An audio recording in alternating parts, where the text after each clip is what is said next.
Ar kada nors susimastėte, kaip jūsų vaikai suvokia jūsų kasdienę veiklą? Ar jie žino, ką veikiate darbe, kai jie sėdi mokyklos suole? Ar jie supranta jūsų profesiją ir iššūkius, su kuriais susidurėte? Šis smalsumas ir noras užpildyti tą nežinojimo spragą dar 2014 metais paskatino ugdymo karjerai skyriaus komandą sukurti veiklą, kuri suteiktų mokiniams progą tiesiogiai susipažinti su tėvų profesinė veikla ir paskatintų domėtis įvairiamis profesijomis. Aš žaviuosi tėčio darbu. Pagal specialybę jis IT specialistas inžinierius. Tai sveiki visi, mokytoja Rita ir vaikai. Esu Giedrė, Mariaus mama jūsų klasioko ir dirbu bendros praktikos gydytojo odontologė. Napoleonas Hilas yra pasakęs: aštriausi protai yra tie, kuriuos galanda praktinė patirtis. Šokių tėvų klumpės tai galimybė praktiškai prisiliesti prie realaus gyvenimo, susijęti teoriją su praktika. Taip ir atsirado Šokių tėvų klumpės iniciatyva, kuri jau 10-metį suteikia galimybę 1-12 klasių mokiniams iššokti į tėvų profesiją ir pažvelgti į darbo pasaulį per savo tėvų profesinę patirtį.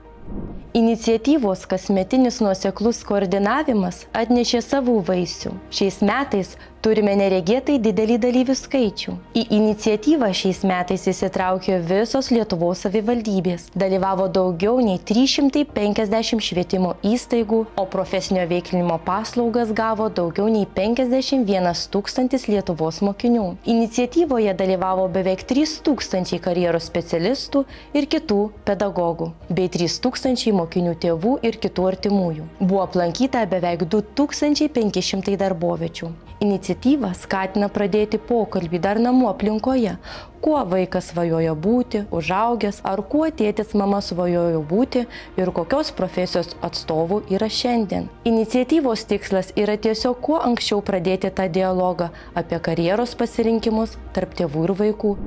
Tyrimai aiškiai rodo, kad tėvai yra vieni svarbiausių vaikų karjeros patarėjų. Apie 70% mokinių pripažįsta, kad būtent tėvų nuomonė ir patarimai stipriai lemia jų sprendimus. Todėl, kai tėvai aktyviai įsitraukia į profesinio orientavimo procesą, domisi karjeros planavimo klausimais, tai ne tik sustiprina vaikų pasitikėjimą savimi, bet ir suteikia jiems aiškesnį suvokimą apie tai, kokios profesijos gali būti jiems tinkamos. Mūsų vaikas po šios iniciatyvos pirmą kartą pradėjo rimtai kalbėti apie profesijos pasirinkimą. Šokių tėvų klumpės yra puikiai profesinio veiklinimo iniciatyva ne tik vaikams, bet ir visai šeimai. Iniciatyva leidžia pažinti ne tik įvairias profesijas, bet ir skatina šiltą bendravimą, ko šiais laikais, manau, tikrai trūksta. Mane maloniai nustebino automatizuotas ūkis. Net nemaniau, kad pieno ūkis gali būti toks modernus, išvystytas. Jame naudojamos įvairios technologijos.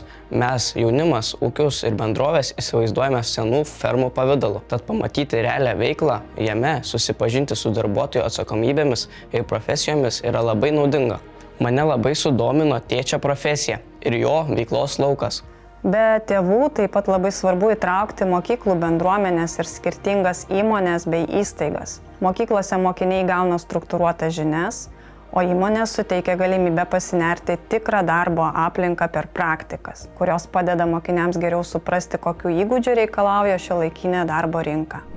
Jei mokinys susidomi tam tikrą veiklą įstaigoje ar įmonėje ir galvoja apie profesinės ateities perspektyvas, su įmonės įstaigos vadovu aptariamos giluminio profesinio veiklinimo galimybės. Karjeros specialistai atlieka itin svarbų vaidmenį mokinių profesinio orientavimo procese. Dar 2022 metais įgyvendinta profesinio orientavimo reforma leido užtikrinti, kad kiekvienoje mokykloje būtų įdarbinti karjeros specialistai, kurie tiesiogiai padeda mokiniams atrasti savo stiprybės, domėtis įvairiomis profesijomis ir planuoti savo karjeros kelią. Ministerija ir toliau ketina stiprinti šių specialistų veiklą. Kaip kalvystės negalima išmokti sėdint stiklinėje spintoje, taip ir darbo rinkai negalima pasiruošti vien sėdint mokyklos suole. Norėdami būti sėkmingi kaip valstybė, vis didesnę mokymosi laiko dalį turėtume perkelti į įmones. Profesinis veiklinimas Joniškio rajone organizuojamas įvairiais būdais. Dažniausias profesinio veiklinimo būdas – pažintiniai vizitai į įmones ir įstaigas, kur mokiniai susipažįsta su kasdieniu įstaigos darbu ir pagrindinėmis veiklomis bei darbuotojų atsakomybėmis. Giluminis profesinis veiklinimas, kai mokiniai pasirašo sutartį su tam tikros įstaigos įgaliotų atstovų ir sutartyje yra apibrėžiama, kaip pavyzdžiui, kelių mėnesių savanorystė pagal sutartyje nustatytas sąlygas.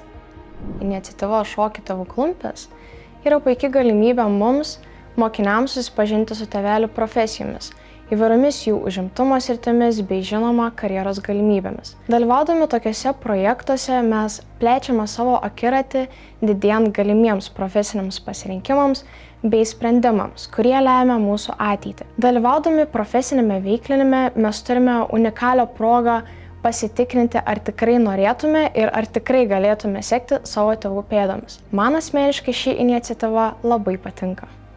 Verslo įmonėms reikia ne atsitiktinių, o motyvuotų ir kvalifikuotų darbuotojų. Kai pradedi ruoštis būsimai profesijai iš anksto ir pirmiausiai išsiaiškini, kokia profesija tau tinka ir patinka, tikimybė į darbo rinką ateiti geriau pasiruošus smarkiai padidėja.